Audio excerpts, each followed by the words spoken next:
반갑습니다. 12월 5일 수요일 큐티 스케치 시간입니다. 오늘 본문은 역대하 25장 14절부터 28절까지 말씀입니다. 오늘 본문은 아마샤 왕이 하나님의 말씀에 순종하여서 에돔과 전쟁을 할 때 북이스라엘 용병들과 함께 하지 않고 이미 돈으로 샀던 그 용병들을 보내고 말씀대로 순종하고 싸움에 유대 백성들만 그렇게 전쟁에 나가서 승리를 합니다. 이 순종의 결과이죠. 그런데 문제는 오늘 본문에 그 에돔의 우상을 하나 가져옵니다. 에돔 사람들을 죽이고 돌아올 때 세일 자손의 신들을 가져와서 자기의 신으로 세우고 그것들 앞에 경배하며 분향한지라. 참 어떻게 보면 굉장히 어리석어 보입니다. 어떻게 보면 왜 이런 짓을 했을까 우리가 생각을 할 수 있죠. 왜 그걸 쓸데없이 가져와서 그게 뭐라고? 그 우상 금으로 만든 그 우상이 뭐라고 그걸 가지고 오고 또 그것을 자랑하고 싶어서 우리가 이겼다, 우리가 승리했다 또 자랑할 뿐만 아니라 그것을 왜 섬기는지 참 이해가 안 갑니다. 그런데 이 시대에는 고대 이 전쟁은 그 나라와 나라의 전쟁 그 위에 하늘에서는 그 나라의 신들이 전쟁한다 이렇게 여기고 전쟁이 끝나고 전쟁에 이기면 그 신들을 가지고 와서 우리가 이 정도로 승리했다 이런 걸 그 기념비처럼 또 자기의 전쟁의 승리의 전적처럼 그러니까 자기를 위해서 자기를 세우고 높이기 위해서 그리고 그런 것들을 가지고 옵니다. 그런데 그런 우상들 중에는 굉장히 탐스럽고 또 정말 귀한 금 내지는 정말 진귀한 것으로 만들기 때문에 그것을 또 탐내기도 하고 그걸 가지고 싶기도 하고 그리고 어찌 된 일인지는 모르겠지만 그 우상들을 또 섬기고 싶은 마음까지 생겼던가 봅니다. 그 우상을 섬기고 자기의 신으로 삼은 그 이유 중에 하나는 그 출발은 교만에서 시작했습니다. 교만. 그 이제 이 아마샤 왕의 이제 말년이 또 안 좋습니다. 그의 후반부가. 이 왕들의 삶을 계속해서 살펴보면서 우리가 얻게 되는 교훈은 하나님 앞에 순종할 때는 승리를 하고 평안하고 좋은데 조금 방심하고 평안해지면 교만해져서 하나님을 찾지 않는 그런 일들 그리고 하나님을 찾지 않으면 또 평안이 깨지고 문제가 생기는 게 계속해서 반복이 됩니다. 그래서 많은 사람들이 성공적인 삶을 원합니다. 성공적인 삶은 어디에 있느냐? 순종하는 삶에 있어요.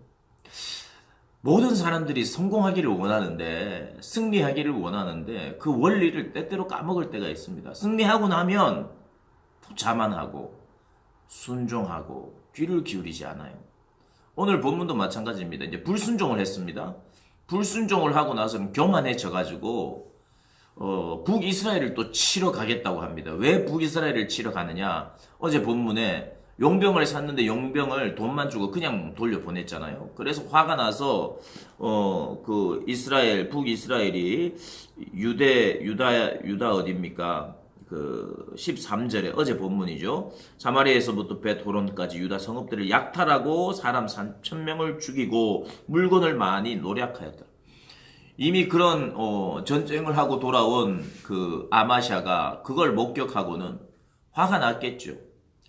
그리고 하나님께 묻지도 않고 전쟁을 하겠다고 선전포고를 합니다. 그때 북이스라엘 왕의 이름이 요아스였어요.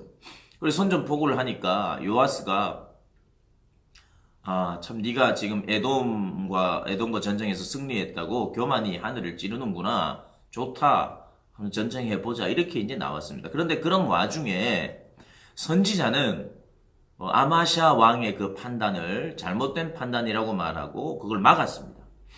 오늘 본문에 이제 16절에 선지자가 아직 그에게 말할 때 왕이 그에게 이르되 우리가 너를 왕의 모사로 삼았느냐 그치라 어찌하여 맞으려 하느냐 하니 선지자가 그쳤다 이렇게 이야기합니다. 이 선지자는 무엇을 지적했느냐 하면 15절에 백성의 신들이 그들의 백성을 왕의 손에서 능히 구원하지 못하였거늘 왕은 어찌하여 그 신들에게 구하나이까? 뭐 에돔 신을 섬긴 거죠. 이미 교만해졌습니다. 선지자의 말을 듣지 않아요. 그래서 선지자에 보고 닥치라 그러는 거죠. 그래서 선지자는 더 이상 이야기를 하지 못합니다. 그리고 그 교만이 계속해서 하늘을 찌르고 북이스라엘을 향하여 선전포고를 합니다. 그리고 전쟁을 했는데 아마샤가 패배를 하고, 아마샤는 북이스라엘 요아스에게 잡혀서 북이스라엘의 포로로 끌려갑니다. 포로로 끌려가고 나서 그 요아스 왕이 죽을 때까지 북이스라엘에 포로로 잡혀 있다가 요아스 왕이 죽자 풀려납니다. 그리고 다시 예루살렘으로 돌아오게 되는 거죠.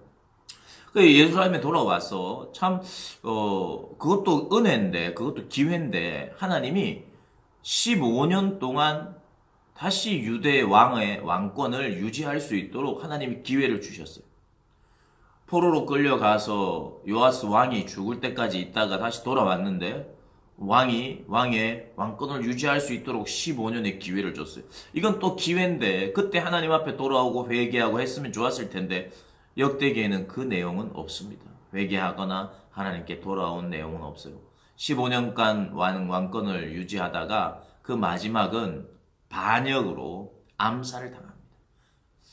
이 보면 누군가 사람을 반역해서 끌어내리면 자기도 반역을 당하는 걸 보게 됩니다. 이게 이스라엘의 역사뿐만 아니라 세계 여러 나라의 역사입니다. 반역을 한 사람들은 또 반역을 당하는 경우가 참 많아요.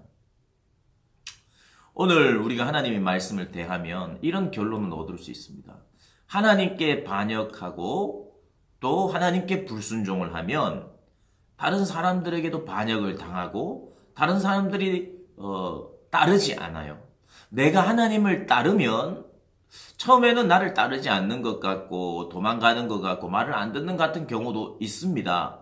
그러나 내가 하나님을 따르면, 왕이 하나님을 따르면 백성들도 하나님을 따르고 왕을 따르고, 왕이 하나님을 따르지 않으면 백성들이 잠깐 따르는 것 같은데 백성들이 결국엔 왕을 따르지 않아요. 그래서 왕도 망하고 백성도 망하고 나라도 망하는 그런 꼴들을 계속해서 보게 됩니다.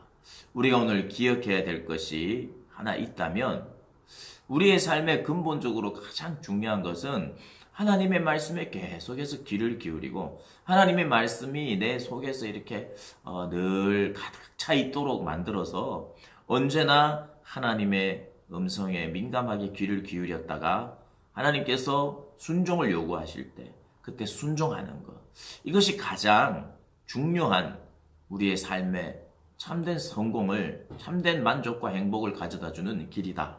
이것을 다시 한번 보여주는 것 같습니다. 우리 사랑하는 고등부 학생들과 우리 선생님들이 그런 순종의 삶을 늘 살아가시기를 주님의 이름으로 축복합니다.